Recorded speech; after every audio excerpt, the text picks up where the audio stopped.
Hello friends. आजकल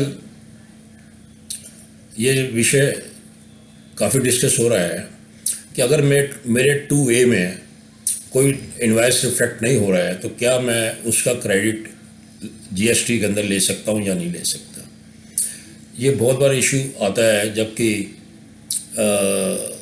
auto populated जो suppliers है मेरे 2A में होना चाहिए वो प्रॉपर हो नहीं पाता है। कई रीज़न होते हैं उसके। अब क्वेश्चन है कि मुझे क्रेडिट कैसे मिलेगा जीएसटी के अंदर अगर मेरे 2A के अंदर वो इनवॉइस इफेक्ट नहीं हो रहा है। इसका आंसर है section 16 subsection 2 of the central goods and service act 2017। आपको क्रेडिट मिलेगा provided you fulfil the condition of subsection 2 of section 16 of the central goods and service tax act 2017। इसमें 4 कंडीशन प्रिस्क्राइब की गई हैं और ये सेक्शन जो सब सेक्शन 2 है ये स्टार्ट होता है notwithstanding anything contained in this section.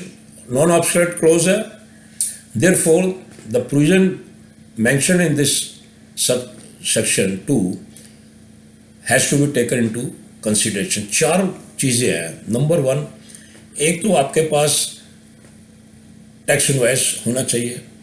Number 2, आपने गुड्स और सर्विस जो है वो आपने रिसीव करनी चाहिए।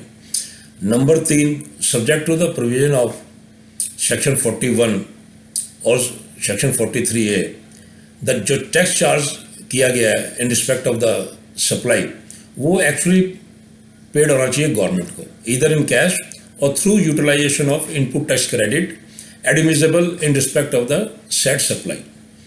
नंबर 4, डीलर ने ही has furnished the return under section 39। अगर ये 4 कंडीशन पूरी हैं आपके केस में तो आपको क्रेडिट मिलेगा even it is not reflecting in your 2A। मैं दोबारा रिपीट कर देता हूँ कंडीशंस।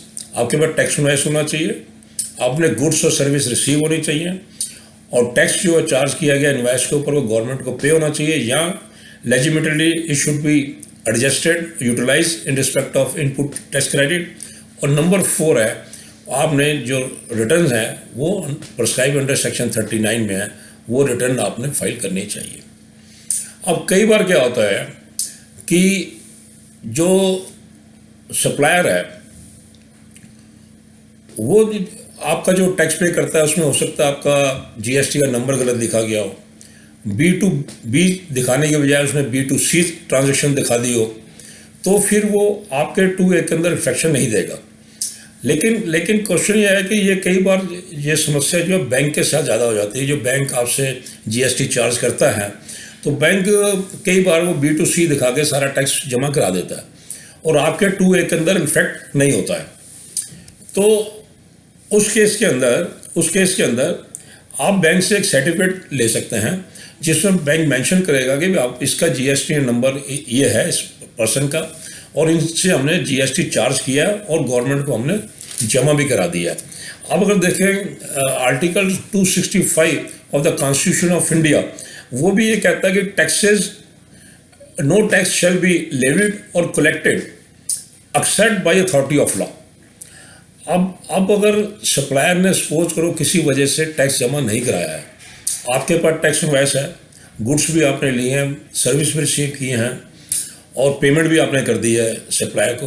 अब बाई चांस सप्लायर सपोज करिए रिटर्न फाइल नहीं करता है या वो टैक्स गवर्नमेंट को जमा नहीं कराता है तो it is not my fault.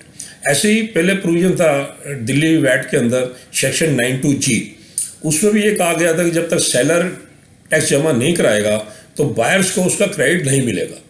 तो रिट फाइल हुआ दिल्ली हाई कोर्ट में, तो ऑनरेबल दिल्ली हाई कोर्ट ने कहा कि ये प्रोविजन जो अल्ट्रा वायरस है उसको उन्होंने स्टक डाउन कर दिया section 92G of the Delhi VAT act 2004।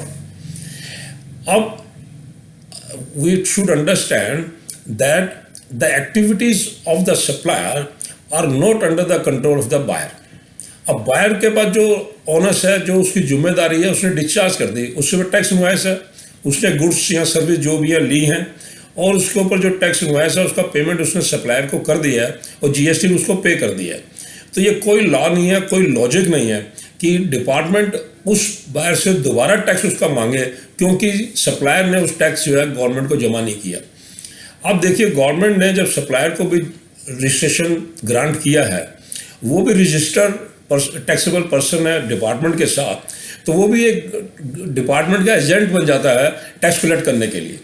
तो जो उसको टैक्स जमा दिया गया है बायर की तरफ से, वो भी एक तरह के ऑन बिहाफ ऑफ गवर्नमेंट ही दिया गया। अगर उसके पास जीएसटी का रजिस्ट्रेशन नहीं होता तो उसको कोई टैक्स नहीं देता, उसकी अथॉरिटी भी नहीं थी टैक्स चार्ज करने की।